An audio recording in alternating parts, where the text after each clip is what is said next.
లో జరిగింది కదా. ఇప్పుడు మొత్తం సోషల్ మీడియాలో దీని గురించే చర్చ. ఒక పేరు మోసిన స్కూల్లో ఆయా ఆ పాపని 2 రోజుల నుంచి కొడుతుందంట. ఆ దెబ్బలకి తట్టుకోలేక సాయంత్రం నుంచి ఆ పాప ఏమీ తినక అబ్నార్మల్గా బిహేవ్ చేస్తుంటే తల్లిదండ్రి హాస్పిటల్కి తీసుకెళ్తే చికిత్స చూపిస్తే ఈ ప్రాసెస్లో ఆయా కొడుతోంది అని బయటపడ్డది. ఆ ఆయా కొడుతున్నప్పుడు పక్కతను ఎవడో వీడియోలు తీశాడట. తీసే బదులు వెంటనే వెళ్ళి ఆ సంఘటనని ఆపుదామన్న దమ్ము ధైర్యం మనలో ఎవ్వరికీ లేదు. మన అందరిలో ధైర్యం చచ్చిపోయింది. అన్యాయాన్ని ఎదిరించే తెగింపు చచ్చిపోయింది, నేల రాసుకుపోయింది. అర స్కూల్ అయిపోయిందంట. ఇంటికి తీసుకెళ్లే ప్రాసెస్లో మరి ఎందుకు డిలే అయిందో ఏంటో, బస్సు ఎందుకు రాలేదో తెలియదు.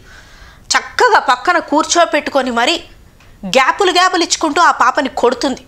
విచక్షణారహితంగా కాళ్లతో కొడుతూ, చేతులతో కొడుతూ, బండకేసి బాదుతూ, ఇక పీక మీద కాలేజీ కూడా తొక్కేయాలని చూసింది.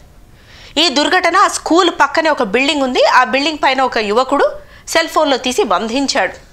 ఆ తర్వాత ఇంటికెళ్ళి తీవ్రమైన జ్వరంతో ఆ పాప బాధపడుతుంటే పేరెంట్స్ హాస్పిటల్కి తీసుకెళ్తే ఈ వీడియో ద్వారా జరిగిన సిచ్యువేషన్ మొత్తం బయటకు వచ్చింది. ఇక్కడ స్కూల్ మేనేజ్మెంట్ ఏమో ఈ బాధిత పేరెంట్స్ నోర్లు మూయించాలని చూస్తుంది. ఏం తెలుస్తుంది ఆ చిన్న పాపకి? ఓకే, తప్పు చేసింది అనుకుందాం, అల్లరి చేసింది అనుకుందాం, ఇంకేదో అనుకుందాం, ఓకే ఫైన్.